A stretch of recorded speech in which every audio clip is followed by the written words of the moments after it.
마가복음 1장 1절로 8절에 있는 말씀입니다. 마가복음 1장 1절로 8절에 있는 말씀입니다. 마가복음 1장 1절로 8절에 있는 말씀입니다. 우리 한 절씩 교독하겠습니다. 하나님의 아들 예수 그리스도의 복음의 시작이라. 선지자 이사야의 보라, 내가 내 사자를 네 앞에 보내노니 그가 내 길을 준비하리라. 광야에 외치는 자의 소리가 있어 이르되 너희는 주의 길을 준비하라.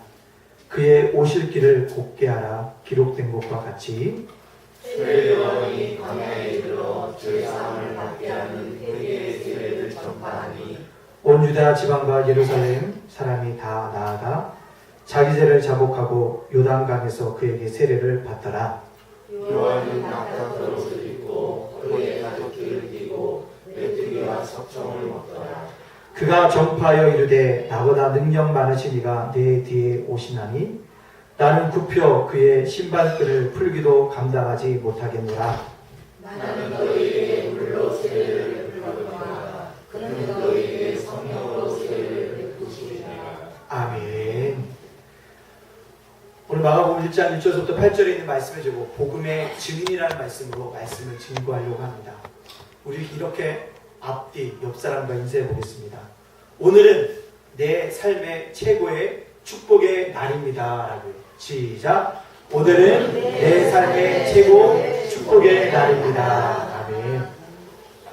여기에 모인 성도님들과 가정에 오늘이 최고의 축복의 날이 되어지기를 주님의 이름으로 축복합니다. 아멘. 제가 한 주간 라오스라는 나라를 다녀왔습니다. 라오스를 갔더니요, 우리나라 비교해 보니까 우리나라가 정말 잘 살더라고요.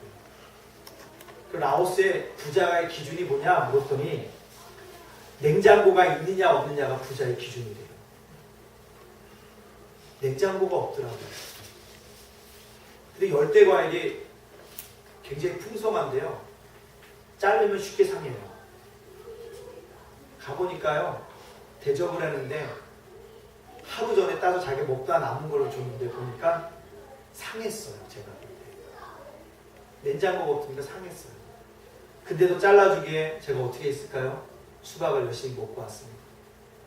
근데요, 우리나라 수박이 왜 이렇게 맛있는지 여러분들 모를 겁니다. 정말 당이 높아요. 우리나라 수박. 그 나라 수박은요, 그냥 밍밍한 수박이라고 생각하면 돼요. 달지 않습니다. 밍밍해요. 근데요, 그 나라 사람들이 또 한 가지 저희 나라랑 비교해 보니까 굉장히 감사합니다. 뭐 한다고 여러분요? 감사합니다. 가진 게 없어요.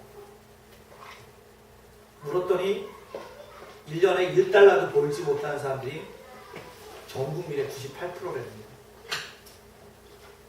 그런데도 행복한 나라가 라오스입니다. 그렇다면 여러분들, 저와 여러분이 누리고 있는 삶들을 비교해보면 얼마나 큰 축복을 누리고 있는지 알 수가 없습니다.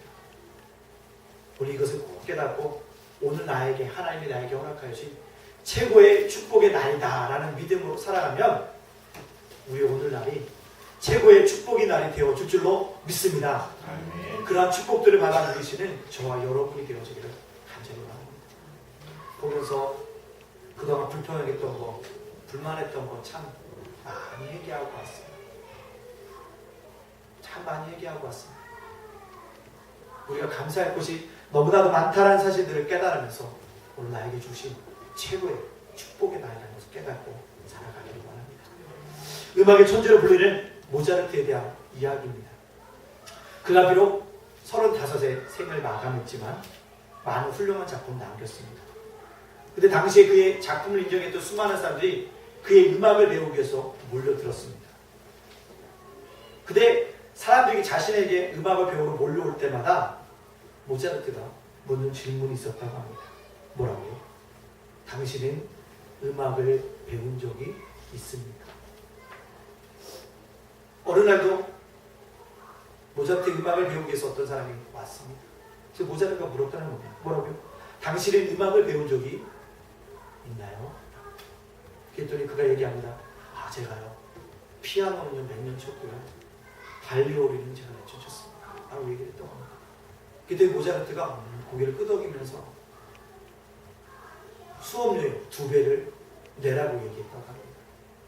그때 당시 음악의 대가가 수업료 2배를 내라고 하니까 이 사람이 어떻게 할까요? 내겠다라고 얘기했다고 합니다. 또 잠시 후에 어떠한 음악을 배우려는 어떤 사람이 왔다고 합니다. 그 또 물었다는 거죠. 당신은 음악을 배운 적이 있습니까? 그랬더니 그 사람이 얘기하면 아니요, 나는 한 번도 음악을 배운 적이 없어서 음악을 처음 배우러 당신에게 왔습니다. 라고 말했다는 거죠. 그랬더니요, 모차르트가 그 사람에게 수업료를 얼마로요? 반만 내라고 얘기했다는 거예요. 처음 사람이 가만히 듣다 보니까 자기는 수업료의 2배를 받았는데 음악을 배우지 못한 사람에게는 수업료의 반만 내라고 하니까 억울한 생각이 들었다고 합니다. 그래서 물었다는 거죠. 아니 왜 나는 수업료의 2배를 내라고 하고 처음 배운 사람에게는 수업료의 반을 내게 하냐. 그때 모차르트가 이렇게 얘기했답니다. 음악을 먼저 배운 사람을 가르치려면 우선 찌꺼기를 걷어내는 힘든 작업을 해야 합니다. 그 사람이 가지고 있는 것을 빼내는 것은 새로 가르치는 것보다 몇 배 힘은 드는 일이기 때문인 것입니다. 그래서 당신에게는 수업료를 2배 받았습니다. 라고 말하고 있습니다. 그렇습니다. 우리 안에도 갖고 있는 옛 습관, 옛 체질들을 바꾸는 것은 뭐하지 않습니까? 쉽지 않습니다. 제가 아토피가 있어요. 아토피가 있습니다. 그래서요, 제 동서가 얘기합니다. 한의사인데요. 체질을 바꾸시라고. 체질을 바꾸기 위해서 뭘 먹고 하라고 하는데요. 참 체질을 바꾸기가 어려워요. 뭔가 우리에게 습관이 젖어들고 있다는 것, 또 내 체질이라고 하는 것 바꾸는 것이 쉬운 일이 아니라는 것입니다. 누구나 그렇다는 사실입니다. 제가 마가복음을 강의하면서 복음의 시작이라는 제목으로 말씀을 드렸습니다. 왜요? 복음이 내 안에서 먼저 시작되어져야 하기 때문에 복음의 시작이라는 말씀을 지난주에 드렸습니다. 왜요? 복음이 개인화, 체질화, 생활화가 되는 것이 중요하기 때문에 그렇습니다. 복음이 자신의 것으로 완전히 각인되어 어떠한 상황 속에서 복음이 자신의 삶을 주관해야 합니다. 이렇게 될 때 우리는 삶의 현장 속에서 영적인 영향력을 끼치게 되어지고 오늘의 말씀의 제목처럼 복음의 증인으로 살아갈 수 있게 되어집니다. 오늘 본문은요, 복음의 증인으로서 모델적인 삶을 살았던 세례 요한을 우리들에게 말씀해 주고 있습니다. 그의 삶을 통해서 어떻게 복음의 증인으로 살아갈지를 우리가 깨닫고 답을 얻을 수 있는 은혜로운 시간들이 되어지기를 간절히 바랍니다. 세상의 환경은요, 갈수록 복음을 희석시키고 있습니다. 복음보다는 다른 것들을 더 강조하게 되어지는 시대입니다. 우리 그만큼 혼돈의 시대를 살아가고 있습니다.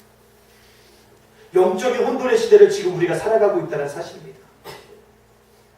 이 영적인 혼돈의 시대에 저와 여러분이 복음의 증인으로 살아가지 않는다면 우리는 더욱더 혼돈의 시대에서 갈피를 알지 못하고 살아가는 그러한 존재들이 되어질 수밖에 없습니다. 이런 영적인 위기 속에서 예단교회 모든 성도들이 마가가 기록한 참된 복음의 메시지를 붙잡고 복음의 증인으로 당당하게 서 있기를 주님의 이름으로 먼저 축복합니다. 최초의 복음의 증인은요, 세례 요한입니다. 우리 2절과 4절에 있는 말씀 다 같이 한번, 길지만 3절이지만 한번 같이 한번 읽도록 하겠습니다. 시작. 선지자 이사야의 글에 보라, 내가 내 세자를 내 앞에 보내리니 그가 내 길을 준비하리라. 광야에 외치는 자의 소리가 있어 이르되 너희는 죄의 길을 준비하라. 그의 오실 길을 곱게 하라. 기록된 것과 같이 세례 요한이 광야에 이르러 제사함을 받게 하는 회개의 세례를 전파하니. 아멘. 마가는 복음의 시작이 하나님의 아들 예수 그리스도라는 사실을 선포한 후에 바로 그 복음의 첫 번째 증인이었던 세례 요한을 우리들에게 언급하고 있습니다. 당시 이스라엘 백성들은 로마의 압제하에 있었어요. 압제받을수록 그들은 뭐요? 자신들을 구원할 메시아를 간절히 기다리고 있습니다. 간절히 기다리고 있습니다. 그리고요, 그 그리스도가 왔다는 사실을 누가 알리기 시작했냐면 세례 요한이 알렸습니다. 그 일을 감당하기 위해서 세례 요한이 이 땅에서 먼저 왔다는 사실입니다. 여기서 우리가 눈여겨봐야 할 것은 이 세례 요한의 삶이 그냥 우연히 어쩌다가 되어진 일이 아니라는 사실입니다. 이미 말라기요 이사야에 예언되어 있었다는 말씀입니다. 말라기 3장 6절에 뭐라고 합니까? 내가 내 사자를 보내니 그가 내 앞에서 길을 준비할 것입니다. 내 사자가 앞서서 길을 준비할 것입니다. 그게 누굽니까? 세례 요한입니다. 또한 이사야 40장 3절에 뭐라고 합니까? 외치는 자의 소리여 이르되 너희는 광야에서 여호와의 길을 예비하라. 사망에서 우리 하나님의 대로를 평탄하게 하라. 그게 세례 요한. 즉 세례 요한은요 이미 성경에 예언되어졌고 예언된 당사자였고 하나님의 때에 이 땅에 와서 그 사명을 감당한 믿음의 사람이었다는 사실들을 우리에게 보여주고 있습니다. 성경의 가장 중요한 특징 중에 하나가 무엇입니까? 미리 예언되어져 있다는 미리 약속되어져 있다는 사실입니다. 그 약속된 예언의 말씀이 성취되어짐을 보여주고 있다는 사실입니다. 그렇기 때문에 우리가 예언의 말씀, 약속의 말씀을 붙잡는 것이 중요합니다. 그래서 항상 여러분들이 성경을 읽다 보면 그래 이 약속의 말씀을 붙들고 내가 살아가야지. 그것이 있는 거예요. 나의 힘이 되신 여호와여 내가 주를 사랑하나이다. 그 말씀을 붙들고 살아가는 목사님이 있습니다. 내 입을 크게 열라! 내가 채우리라는 약속의 말씀을 믿고 살아가는 사람이 있다는 것입니다. 여호와는 나의 목자시니 내게 부족함이 없으리라는 그 말씀 붙들고 살아가는 자에게는요 그 예언의 말씀, 약속의 말씀이 그에게 이루어지게 되어짐을 볼 수가 있습니다. 이처럼 예언의 말씀을 붙잡는 자에게는요 성취되어지는 은혜가 있다는 사실입니다. 오늘 바로 누가요? 세례 요한이 그랬다는 사실입니다. 하나님의 시간표가 담겨져 있는 이 강단의 말씀을 붙잡는 것이 응답을 받는 최고의 통로라는 사실들을 우리는 잊지 말고요. 강단의 말씀을 통해서 들려지는 그 말씀을 부어잡을 수 있도록 힘쓰고 있어야 합니다. 믿음이 성장하기 위해서 중요한 것은요. 강단에서 흘러나오는 이 말씀을요. 자신의 곳으로 적용하는 것이고 예언의 말씀을 믿고 약속의 말씀을 믿고 나아갈 때 성취되어지는 것이 여러분의 은혜 속에 임하게 되어질 것입니다. 오늘 본문을 보면 세례 요한이요. 예언의 핵심 뭐냐? 장차 오실 자의 길을 예비하는 것입니다. 장차 오실 자가 누굽니까? 그리스도의 메시아입니다. 그의 길을 예비하라는 것입니다. 요즘에요. 어떤 부지의 건물을 세우는 과정을 보면요. 먼저요. 세워져 있던 그 건물을 다 헙니다. 깨끗하게 헐어요. 헌 다음에 뭐합니까? 그 길을 평탄하게 하는 작업들을 한다는 것입니다. 그리고 그 위에 뭘 세웁니까? 건물을 세웁니다. 이처럼 세례 요한은요. 예수님께서 공생의 사역을 감당할 수 있도록 걸림돌이 되는 부분들 뭐요? 다 무너뜨리고 평탄케 하는 역할들을 감당했습니다. 메시아가 오실 때 그 메시아를 사람들이 받아들일 수 있도록 길을 닦는 역할을 그 사명을 감당한 사람이 누구냐? 바로 세례 요한이었습니다. 당신은요 구약의 마지막 선지자 말라기 이후에 400년 동안 하나님의 말씀이 들려지지 않았습니다. 몇 년 동안 하나님의 말씀이 들려지지 않았다고요? 400년 동안. 영적인 암흑의 시대에 그들이 뭐하고 있습니까? 살아가고 있었다는 사실입니다.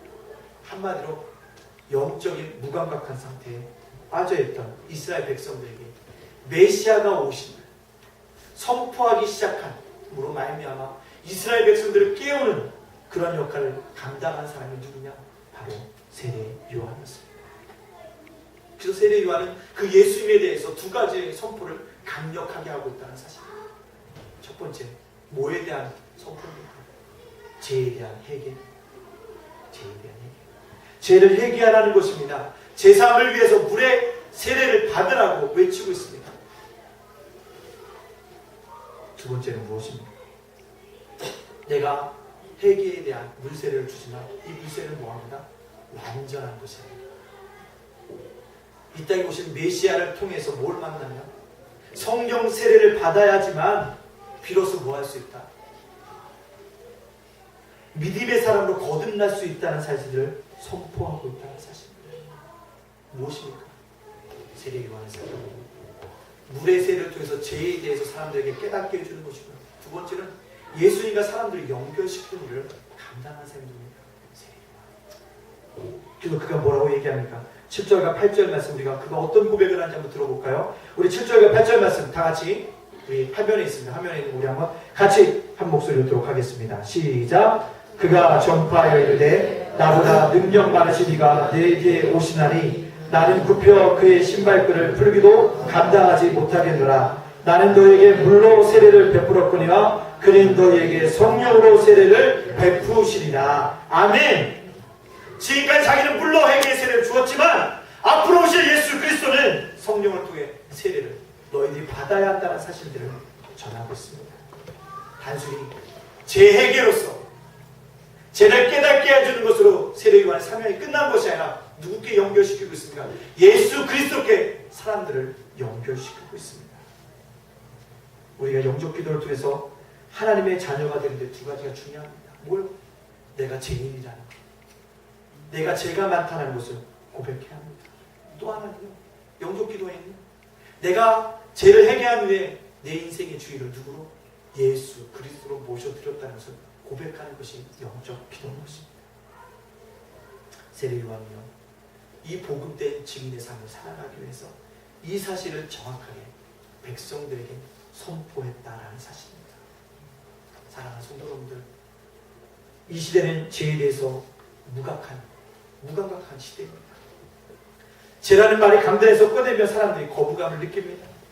하지만 성경은 죄에 대해서 분명한 인식과 직면을 한 사람만이 구원받을 수 있다는 사실들을 우리에게 말씀해 주고 있습니다. 무엇입니까? 죄에 대해서 분명한 인식을 하는 사람만이 비로소 변화와 시작이 되어진다는 사실들을 우리에게 보여주고 있습니다. 사랑하는 성도 여러분들, 저와 여러분이 죄에 대해서 분명한 생각들을 가지고 살아가기를 원합니다. 실정법이 아니에요. 세상법이 아니에요. 내 마음에 제가 얼마나 많이 짓고 있는가를 우리 스스로 바라봐야 합니다. 하지만요, 그렇다고 여기서 한 가지 중요한 것은요, 많은 기독교인이 하나님의 자녀가 되었음에도 불구하고 아직도 정죄의식 속에서 살아가고 있습니다. 그러나 예수 그리스도의 십자가 대속의 은혜는 완벽한 거예요. 내가 예수 그리스도의 보혈을 믿는다고 하면 내가 깨끗한 죄를 씻음받았다는 분명한 믿음의 고백들을 가지고 살아가야 합니다. 그래서 바울은 뭐라고 합니까? 그러므로 이제 그리스도 안에 있는 자에게 결코 정죄함이 없나니 이는 그리스도 예수 안에 있는 생명의 성령의 법이 죄와 사망의 법에서 너를 해방하였습니다. 죄와 사망의 법에서 너를 해방하였다. 우리는 그리스도 안에서 참 자유, 참 기쁨, 참 평안, 참 감사, 참 행복을 누릴 때 실제로 복음의 증인으로 서게 되어진다는 사실들을 깨닫기를 간절히 원합니다.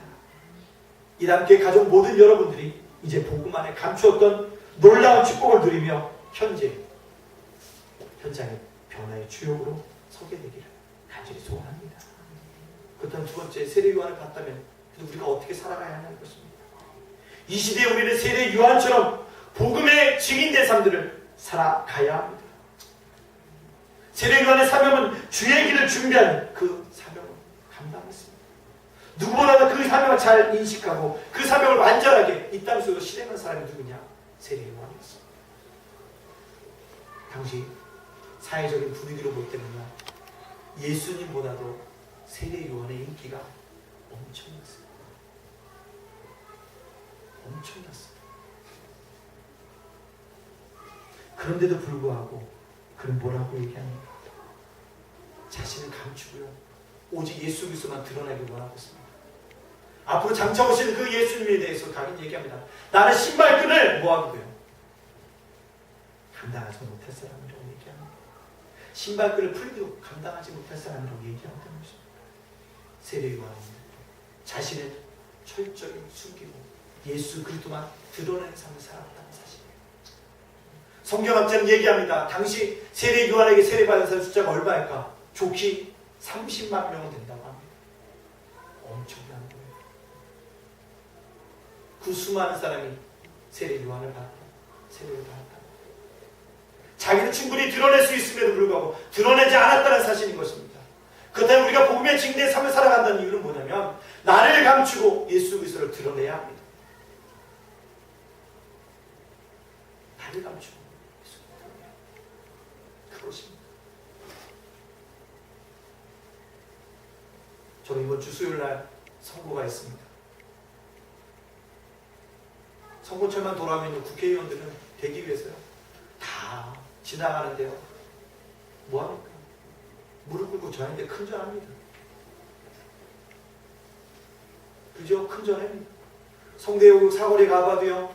유세차 안에서 계속 지나가는 자마다 출근길에 퇴근길에 큰절 올립니다. 근데 선거가 딱 끝나고 우리들에게 큰절하는 사람들 봤습니까?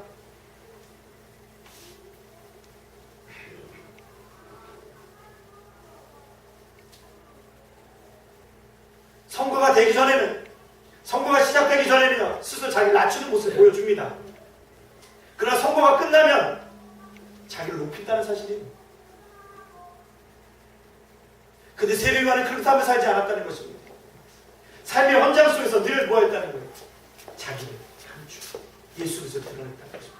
그렇다면 이 땅에 복음된 증인으로 살아가는 우리들도 내 자신을 낮춰야 합니다. 내 자신을 감추어야 합니다. 삶의 현장 속에서 누가요? 예수 그리스도가 드러낼 수 있도록 그런 사람들 우리가 살아가야 합니다. 그것이 바로 복음된 증인된 삶이라는 사실입니다. 그래서 그거 고백하잖아요. 요한복음 3장이요. 그는 흥하여야겠고 나는 살아야 하리라. 말할 정도로 예수님만 바라보며 예수님만 드러나기를 소원했던 존재가 바로 이 세례 요한이었습니다. 우리도 이런 세례 요한의 발자취를 따라가는 존재들이 되어야 합니다. 세 명의 경영 컨설턴트가 리더십 바이러스라는 것을 썼습니다. 리더십이 어떻게 기업이 세워지는 과정에 리더십이 어떻게 발전하는지에 대한 글을 썼습니다.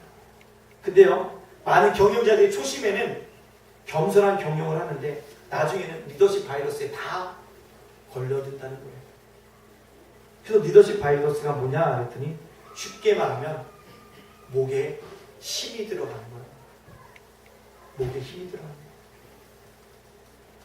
조직을 자기가 잘해서 산 줄 알고 있지만 아니라는 거죠. 사원들의 수고가 있었다는 것입니다. 근데 그것을 자기 권력으로 생각하고요. 자기 야망으로 변질시켜버린 사람들을 뭐라고요? 리더십 바이러스라고 얘기해요. 그런 기업은 뭐하더라? 퇴색하여질 것이고 그런 기업은 오래가지 못한다는 책의 이야기인 것입니다. 그런 리더십을 포기하라고 COA들에게 이야기하는 것입니다. 영적인 삶도 마찬가지라는 것입니다. 우리가 복음을 더 많이 깨달으면 깨달을수록 낮아져야 합니다. 자신은 죽고 그리스도만 드러나는 사람들이 살아져야 합니다. 갈라디아서 20장의 모습입니다. 내가 그리스도와 함께 십자가 목벽한다니 이제는 내가 사는 것이 아니고 누가 사는 것이고 내 안에 그리스도로 사는 것이 그런 삶이 되어져야 한다는 거예요. 내 자아, 내 생각, 내 뜻, 내 의지, 내 힘, 내 능력이 그리스도와 함께 십자가에 못 박아야 합니다. 그리고 누가 살아야 합니까? 오직 그리스도만 내 안에서 살아나야 하는 것입니다. 이렇게 될 때 우리는 아름다운 교회 공동체를 이룰 수 있고요. 우리가 살아가는 삶의 현장 속에서 그리스도인으로서 우리가 뭐 할 수 있습니까? 살아가는 믿음의 사람들이 되어질 수 있다는 사실입니다. 오늘 우리에게 주어진 삶은 무엇입니까? 바로 예수 그리스도의 재림을 준비하는 사람이라는 거예요. 세례요한은 재림을 준비했다는 거예요. 우리는 예수의 재림을 준비하는 사람이에요. 마가복음 24장 14절에 뭐랍니까? 천국 복음이 이 모든 민족에 증언되기 위하여 온 세상에 전파되리니 그제야 그치오리라. 나호스로 갔더니 25년 전부터 선교하시는 선교사님이 있어요. 라오스에 교회가 생겼습니다. 사회주의 국가인데요. 허가받는데 굉장히 어려움을 겪었대요. 2군데가 세워졌습니다. 그 선교사님들의 삶을 보니까요. 80%가 산이었던 그 아울러졌던 그 산 속에서 라오스 사람들과 함께 산을 개척하고요. 살아갑니다. 라오스 사람들과 똑같이 살아가요. 선교사니까 악수라는데 손이요. 굳은 살이 그냥 다닥다닥 붙었어요. 선교사님의 손. 얼마나 부끄러운지 몰라요. 저는 손이 미안하지만 매끄러워요. 이 손에 굳은 살이 더덕더덕 붙은 손을 만지면서 얼마나 힘든 사역들을 감당하고 왔을지를 알 수 있습니다. 우리도요, 예수님의 재림이 오시기 전에 주님의 길들을 예비해야 합니다. 모든 민족에게 주의 복음을 증거하는 삶을 살아가야 합니다. 거짓 시대적 증인의 삶을 살아가는 저와 여러분이 예수 그리스도의 재림을 준비하는 길입니다. 예수 그리스도의 초림을 인류를 구원하기 위한 길이었다고 한다면 예수의 재림은 심판이 목적이라는 사실입니다. 그것을 깨닫고 우리는 주의 날이 언제 올지 알지 못하기 때문에 주의 복음을 증거해야 합니다. 영적인 긴박감이 있어야 돼요. 긴박감이 있어야 합니다. 우리 그 긴박감을 가지고 누군가 끊임없이 그리스도 안에서 복음을 누리고 복음을 증거하며 모든 신발에서 자유함을 얻을 수 있도록 복음을 증거하는 자들이 되어져야 하는 것입니다. 그것이 저와 여러분의 뭐합니까? 복음된 증인으로서 살아가는 삶이라는 사실입니다. 이 땅에 점점 복음이 약해져가고 있어요. 복음보다는 초세술에 능한 복음으로 변질되어져 살아가는 이 땅 속에 우리 본질을 회복해야 합니다. 복음을 회복해야 합니다. 그리고 다시 그 복음을 향해서 전진해 나가야 합니다.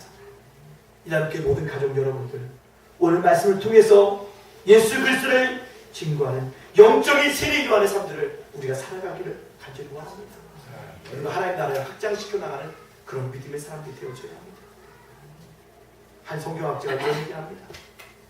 교회 공동체가 사도행전 1장 8절의 말씀을 순종치 아니하면 하나님이 사도행전 8장 1절의 말씀을 시행하신다. 사도행전 1장 8절의 말씀 뭡니까? 오직 성령이 너에게 임하시면 너희가 권능을 받고 예루살렘과 온 유다와 사마리아 땅끝까지 이르러 내 증인이 되리라. 성령이 임하면 선교와 전도의 사명이 담겨져 있습니다. 복음된 증인된 삶을 살아가는 우리가 존재한 이유인 것입니다. 그런데 이런 미션을, 이런 사명을 감당하지 못하면 어떻게 됩니까? 사도행전 8장 1절에 얘기합니다. 그날에 예루살렘 큰 교회에 박해가 있어 사도 외에는 다 유다와 사마리아 땅으로 흩어지리라. 뭡니까? 우리가 복음의 사명을 감당하지 못하고 우리 예단교회가 복음의 본질을 회복하지 못하고 복음의 증인된 삶을 살아가지 못하면 하나님이 흩으신다는 거예요. 한국교회 보세요. 얼마나 부흥 많이 했습니까? 70년대 80년대 십자가만 세워져도 부흥했다고 했는데 지금은 흩으시잖아요. 복음의 삶을 감당하지 못해서 그렇습니다. 복음의 삶을 감당하지 못해서 그래요. 어느 순간부터 복음이 없어졌습니다. 우리는 하나님의 자녀로서 모이고 흩어지는 일에 능해야 합니다. 모이기만 하면 뭐하고요? 예배하고 기도하고요. 은혜 받고요. 흩어지면 힘을 얻어서 뭐하는 거예요? 복음을 증거해야 합니다. 이것이 잘 되지 않으면 하나님이 뭐한다고? 인위적으로 흩으시는 거예요. 구원받은 우리가 해야 할 일은 다른 것이 아닙니다. 복음의 증인으로 살아가는 것입니다. 우리가 살고 있는 삶의 현장 속에서 복음의 증인으로서 전도와 선교에 힘을 쓸 수 있는 우리 모두가 되어져야 합니다. 말씀 마치려고 합니다.